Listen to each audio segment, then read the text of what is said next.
সেটি আমরা একটু কয়েকটি প্রশ্ন নিই, তারপরে ভিসা বুলেটিন আপডেট সহ আরো বেশ কটি বিষয় নিয়ে আলোচনা করব। আমাদের প্রশ্ন করেছেন তিনি বলেছেন তিনি এপ্রিল 2026 সিটিজেনশিপের জন্য আবেদন করেছেন, তার ফিঙ্গারপ্রিন্টে সেটি হয়েছে। কতদিন লাগতে পারে ইন্টারভিউর জন্য? ইটস অ্যাকচুয়ালি এখন আপু আমরা 6-7 মাসের মধ্যেও পাচ্ছি। সো আমার মনে হচ্ছে not too long she might get her interview very soon. সাধারণত গড়ে কতদিন লাগছে? Approximately আমরা মনে করি এটা 6-7 মান্থসের মধ্যে হয়ে যাচ্ছে approximately. বাট রিসেন্টলি বেশ কিছুদিন আগে আমরা আরো কমে দেখেছি, লাইক 3-4-5 মান্থসের মধ্যে হয়ে যাচ্ছে ইন্টারভিউ ডেট আসছে। বাট কিছু কিছু কেসে ইটস টেকিং লঙ্গার। আমাদের আরেকজন প্রশ্ন করেছেন, তিনি প্রশ্ন করেছেন খন্দকার, তার ইন্টারভিউ হয়েছে 9 এপ্রিল 2026 ইউএসএ এম্বাসি ঢাকাতে, এবং তার কাছে অতিরিক্ত কিছু ডকুমেন্ট আপলোড করতে হবে বৈবাহিক সম্পর্কর জন্য, এবং 15 দিন পর ওনারা তার ছবির হার্ড কপি এবং সাথে কিছু নির্দেশনা ছাড়া 221 লেটার, মানে 200 লেটার। এখন আর কি কিছু করার আছে কিনা? আপনি সবকিছু দিয়ে থাকলে ইফ দে সে আপনি তাদেরকে ইমেইলে জিজ্ঞেস করতে পারেন whether they need anything. If they don't, then you have to just wait. যখন পজ ওপেন হয়ে যাবে then they are going to send you the visa.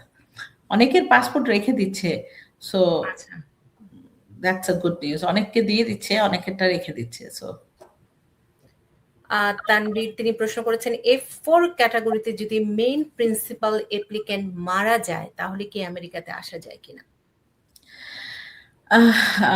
উনি যেটা বলছে মেইন প্রিন্সিপাল মানে মেইন বেনিফিশিয়ারি মারা যাচ্ছে। যদি বেনিফিশিয়ারি মারা যায় দেন it's becomes very difficult,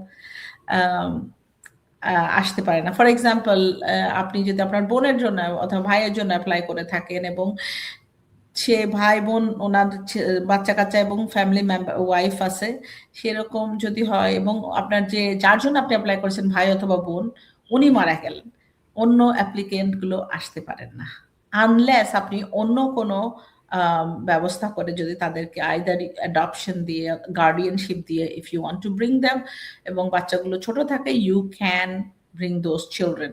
but principal beneficiary যদি মারা যায় তাহলে আসা যায় না। কিন্তু যদি পিটিশনার মারা যায় তাহলে কেসটা অ্যাপ্রুভের পরে তাহলে অন্য কেউ পিটিশনারের ওয়াইফ অথবা পিটিশনারের চিলড্রেন যদি কেউ চায় তাহলে সেগুলো পিটিশনার বেনিফিশিয়ারিরা আসতে পারে ইভেন দো পিটিশনার ডাইড।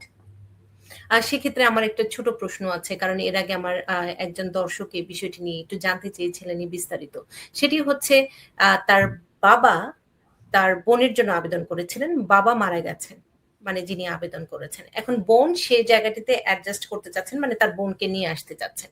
তার প্রশ্নটি ছিল তার বাবা যেদিন আবেদন করেছে সেখান থেকেই কাউন্ট করা হবে, না তার বোন যখন আবার নতুন করে নামটি যুক্ত করা হবে, এটির প্রক্রিয়াটি কি? নো, যদি মনে করেন পিটিশনার মারা গেছে দুই ভাবে, একটা হচ্ছে যে কেসটা অ্যাপ্রুভ হওয়ার পরে যদি হয় তাহলে বোন বাবার সেই পিটিশনটা টেক অন করতে পারে, সাবস্টিটিউশন বলে যাকে। সাবস্টিটিউশন করে ওই বাবার সেই অ্যাপ্লিকেশনের আন্ডারে বোনকে নিয়ে আসতে পারে। স্পন্সরশিপ যে বোনটা এখানে থাকে সেই বোন দিতে পারে।